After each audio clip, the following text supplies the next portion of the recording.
Hi, welcome to Garage Geek. Today we're going to discuss the album Slaughter of the Soul by At the Gates. Okay, I need to be serious about this. Okay, so At the Gates is a Swedish death metal band, and Slaughter of the Soul is hailed as a landmark in the Swedish death metal scene. Okay, so this is a very, very important album. This album has 11 songs and 6 bonus tracks. And I actually listened to all the bonus tracks as well every time I listened to the album. So this is a part of a series where two YouTubers challenge each other.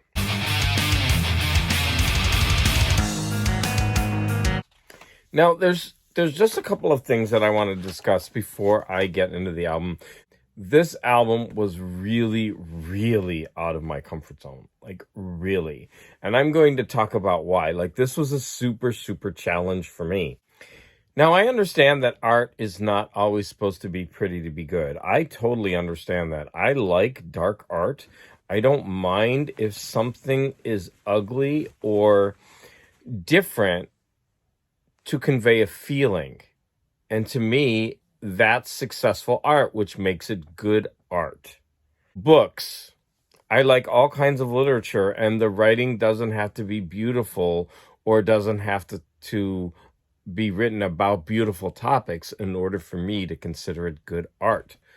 But with music, I don't know, there's something different with my ears. My ears and my brain can't get around the fact if it's not beautiful music, it's not good.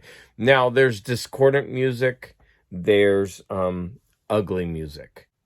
When it comes to punk and then these extreme forms of metal, I believe I understand that there are reactions against what came before. And so it's a way of expressing some feelings that are, going against society or against culture. I had to listen to this album once or twice every day. That's what I tried to do. And in the beginning, it was like almost torture listening to this album repeatedly. I actually really like the music. It's the vocals.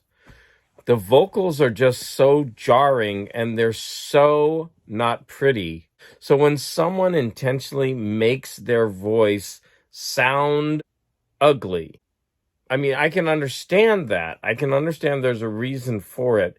But to listen to it on repeat over and over again, it's hard for me to fathom. Over the course of the week, I started to like some of these songs and I started to like parts of these songs. But the problem was having to listen to them all in a row. I think if I had a song on a playlist or I heard a song every once in a while, it would be easier for me to digest this music.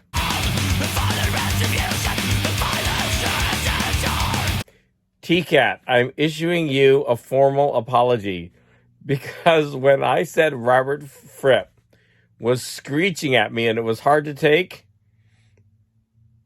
that's nothing compared to what I had to put up with on this album.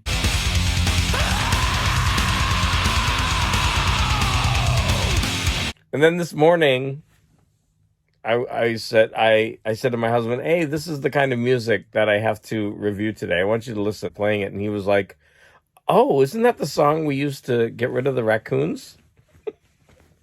So we had a raccoon problem, and he got the heaviest death metal song that he could find, and he would blast it into our attic so that the raccoons would run away. That just made me laugh. So for a whole week, I had to listen to raccoon blasting music. Let's get into the songs. So there are 11 songs, like I said, and there are 6 bonus tracks. The first song is called Blinded by Fear. Now, this one actually, maybe it's because it's the first song on the album and your mind like listens to it more, but I know the chorus of this one. Your fears, the face of all your fears. The second song called Slaughter of the Soul, which is also the name of the entire album, starts off with this go, which is catchy. Right in the middle of the album, we get a respite, right? We get 2 minutes of bliss because we get this sweet instrumental. It doesn't even sound heavy. It's like a break from all of this, noise and being screamed at. But you knew this was coming. The next song, Suicide Nation, we get screamed at. Control, control. The album ends with The Flames of the End, which is an instrumental. And whereas the instrumental starts off really nice, by the end of the song, it gets very discordant. To be honest, BeardyRedViking, this was really, really difficult for me. And if I'm being negative, it has no bearing on you whatsoever. It's all about me.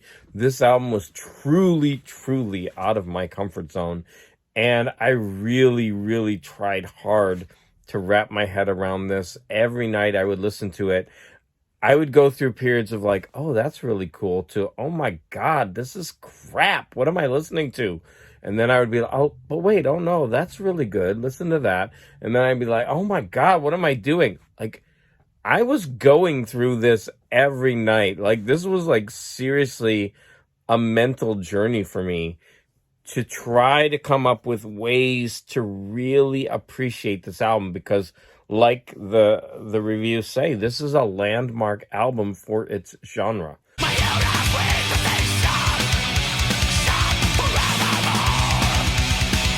This album has a lot of positives. The music is really good, actually. I think if the voice were stripped away, this would be, for me, an amazing album. I love the playing. I loved the melodies, because this is, I think, melodic death metal.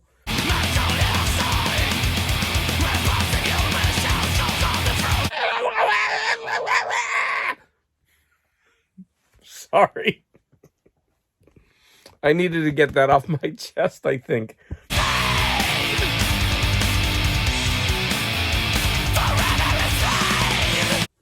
BeardyRedViking, thank you for challenging me to this album. It was so good for me to step out of my comfort zone. I need to hear these kind of recordings because I'm stuck in the kind of music that I really like, and I stay there. And I need to hear more of this. It's also going to help me appreciate more of the heavy metal channels that I listen to, because a lot of this music is being reviewed. And so this introduction is going to help me relate to all of you more. So I'm going to apologize because I don't think I did a very good job reviewing this album, but I think I did the best that I could with my limited mindset and my frame. But hopefully I'm starting to open up my mindset more. So thank you for joining me on this journey. And I look forward, BeardyRedViking, to watching your response video next week. And please don't hesitate to talk about anything that I said in this video. Even if it's negative, I do not mind. Thank you for watching, and thank you for the support.